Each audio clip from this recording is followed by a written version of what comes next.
ಶಾಂತಿ. ದಿನಾಂಕ ಆಗಿದೆ 29/4/2025. ನಿಮ್ಮದು ಇದು ಬಹಳ ಅಮೂಲ್ಯ ಜನ್ಮವಾಗಿದೆ. ಈ ಜನ್ಮದಲ್ಲಿಯೇ ನೀವು ಮನುಷ್ಯರಿಂದ ದೇವತೆಗಳಾಗಲು ಪಾವನರಾಗುವ ಪುರುಷಾರ್ಥ ಮಾಡಬೇಕಾಗಿದೆ. ಈಶ್ವರೀಯ ಸಂತಾನರು ಪರಸ್ಪರ ಬಹಳ ಕ್ಷೀರಖಂಡವಾಗಿರುತ್ತಾರೆ, ಎಂದೂ ಉಪ್ಪು ನೀರಾಗುವುದಿಲ್ಲ. ಕರ್ಮಾತೀತ ಸ್ಥಿತಿಯನ್ನು ಪಡೆಯಬೇಕಾಗಿದೆ. ಯಾರು ದೇಹಾಭಿಮಾನಿ ಮನುಷ್ಯರಿದ್ದಾರೆ ಅವರು ಉಲ್ಟಾ ಸುಲ್ಟಾ ಮಾತನಾಡುತ್ತಾರೆ, ಜಗಳ ಕಲಹ ಮಾಡುತ್ತಾರೆ. ನೀವು ಮಕ್ಕಳಲ್ಲಿ ಆ ಹವ್ಯಾಸವಿರಲು ಸಾಧ್ಯವಿಲ್ಲ.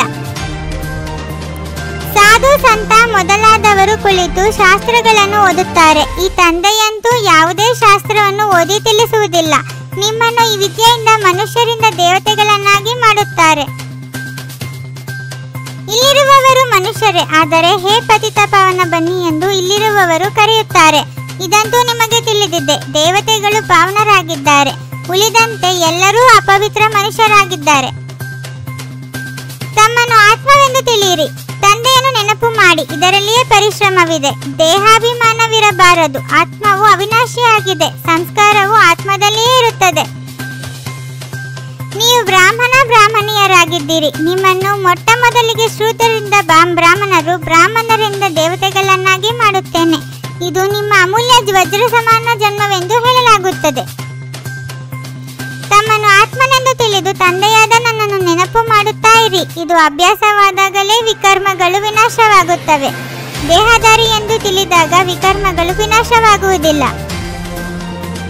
ನೀವೀಗ ಏಕರಸವಾಗಿ ಬಿಡಿ, ಏಕೆಂದರೆ ತಂದೆಯ ನೆನಪು ಸ್ಥಿರವಾಗಿ ನಿಂತು ಬಿಡಲು ಸಾಧ್ಯವಿಲ್ಲ. ಕರ್ಮಾತೀತ ಸ್ಥಿತಿಯನ್ನು ಪಡೆದರೆ ನಂತರ ಈ ಶರೀರವೂ ಇರುವುದಿಲ್ಲ. ಈಗ ನೀವು ಮಕ್ಕಳು ದೇಹಿ ಅಭಿಮಾನಿಗಳಾಗಬೇಕಾಗಿದೆ. ಹೇಗೆ ದೇವತೆಗಳು ಕ್ಷೀರಖಂಡವಾಗಿದ್ದಾರೆಯೋ ಹಾಗೆಯೇ ನೀವು ಸಹ ಪರಸ್ಪರ ಕ್ಷೀರಖಂಡವಾಗಿರಬೇಕು. ನೀವೆಂದೂ ಉಪ್ಪು ನೀರಾಗಬಾರದಾಗಿದೆ. ಈ ಶರೀರ, ಈ ಪ್ರಪಂಚವು ಹಳೆಯ ತಮೋಪ್ರಧಾನವಾಗಿದೆ. ಹಳೆಯ ವಸ್ತುವಿನೊಂದಿಗೆ, ಹಳೆಯ ಸಂಬಂಧದೊಂದಿಗೆ ತಿರಸ್ಕಾರ ಉಂಟಾಗಬೇಕು. ನಾನು ಪ್ರತಿ 5000 ವರ್ಷಗಳ ನಂತರ ಬರುತ್ತೇನೆ. ನಾಟಕದಲ್ಲಿ ನಮ್ಮ ಪಾತ್ರವಿದೆ ಮತ್ತು ಒಂದೇ ಬಾರಿ ಬರುತ್ತೇನೆ. ಇದು ಅದೇ ಸಂಗಮ ಯುಗವಾಗಿದೆ. ಯುದ್ಧವು ಸನ್ಮುಖದಲ್ಲಿ ನಿಂತಿದೆ. ಬಾಬಾ, ಕಲ್ಪಕಲ್ಪವೂ ನಾವು ಆತ್ಮಾಭಿಮಾನಿಗಳಾಗಿ ತಮ್ಮ ಶ್ರೀಮತದನುಸಾರ ಯೋಗ ಬಲದಿಂದ ನಮ್ಮ ವಿಕರ್ಮಗಳನ್ನು ವಿನಾಶ ಮಾಡಿಕೊಳ್ಳುತ್ತೇವೆಂದು ನೀವು ಹೇಳುತ್ತೀರಿ. ಯೋಗ ಬಲವು ಶಾಂತಿಯ ಬಲವಾಗಿದೆ. ಯಾವಾಗ ನಮಗೆ ಭಗವಂತನೇ ಓದಿಸುತ್ತಾರೆಂದು ಮಕ್ಕಳಿಗೆ ಗೊತ್ತಿದೆ ಎಂದ ಮೇಲೆ ನಿಯಮಾನುಸಾರವಾಗಿ ಓದಬೇಕಲ್ಲವೇ?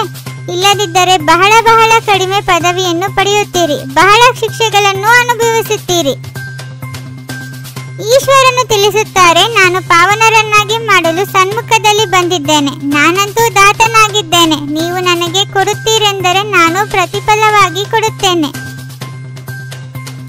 ನಾವು ಹೊಸ ಪ್ರಪಂಚದ ಮಾಲೀಕರಾಗುವವರಿದ್ದೇವೆಂದು ನಿಮ್ಮ ಬುದ್ಧಿಯಲ್ಲಿದೆ. ಅಂದ ಮೇಲೆ ಚಲನೆ, ವಲನೆ, ಆಹಾರ, ಪಾನೀಯ ಇತ್ಯಾದಿ ಎಲ್ಲವೂ ಬದಲಾಗಬೇಕಾಗಿದೆ.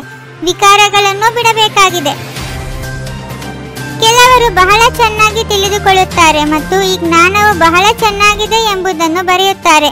ಇಂತಹ ಮಕ್ಕಳು ಸಹ ಅವಶ್ಯವಾಗಿ ಬರುತ್ತಾರೆ. ರಾಜಧಾನಿಯು ಸ್ಥಾಪನೆಯಾಗಬೇಕಲ್ಲವೇ? ಇನ್ನೂ ಸ್ವಲ್ಪ ಸಮಯವೇ ಉಳಿದಿದೆ. ಪರಸ್ಪರ ಎಂದೂ ಜಗಳ ಮಾಡಬಾರದು. ಇದು ಪ್ರಾಣಿಗಳ ಕೆಲಸವಾಗಿದೆ. ಹೊಡೆದಾಡುವುದು, ಜಗಳವಾಡುವುದು ದೇಹಾಭಿಮಾನವಾಗಿದೆ. ಇದರಿಂದ ತಂದೆಯ ಹೆಸರನ್ನು ಕೆಡಿಸುತ್ತೀರಿ. ಒಳಗೆ ತಮ್ಮ ಪರಿಶೀಲನೆ ಮಾಡಿಕೊಳ್ಳಬೇಕು. ನಾವು ಎಷ್ಟು ಸಮಯ ತಂದೆಯ ನೆನಪಿನಲ್ಲಿರುತ್ತೇವೆ? ಎಲ್ಲಿರವರೆಗೆ ದೈವಿ ಗುಣಗಳನ್ನು ಧಾರಣೆ ಮಾಡಿದ್ದೇವೆ? ನನ್ನಲ್ಲಿ ಯಾವುದೇ ಅವಗುಣವಿಲ್ಲವೇ? ನೆನಪಿನ ಚಾರ್ಟ್ ಅನ್ನು ಹೆಚ್ಚಿಸಿಕೊಳ್ಳಲು ಈ ಅಭ್ಯಾಸ ಮಾಡಬೇಕಾಗಿದೆ. ನಾವೆಲ್ಲ ಆತ್ಮಗಳು ಸಹೋದರರಾಗಿದ್ದೇವೆ. ದೇಹಾಭಿಮಾನದಿಂದ ದೂರವಿರಬೇಕಾಗಿದೆ. 5 ತತ್ವ ಮತ್ತು 5 ವಿಕಾರಗಳನ್ನು ತಮ್ಮ ಸೇವಾದಾರಿಯನ್ನಾಗಿ ಮಾಡಿಕೊಳ್ಳುವಂತಹ ಮಾಯಾಜೀತ್ ಅಂದರೆ ಸ್ವರಾಜ್ಯ ಅಧಿಕಾರಿ ಭವ.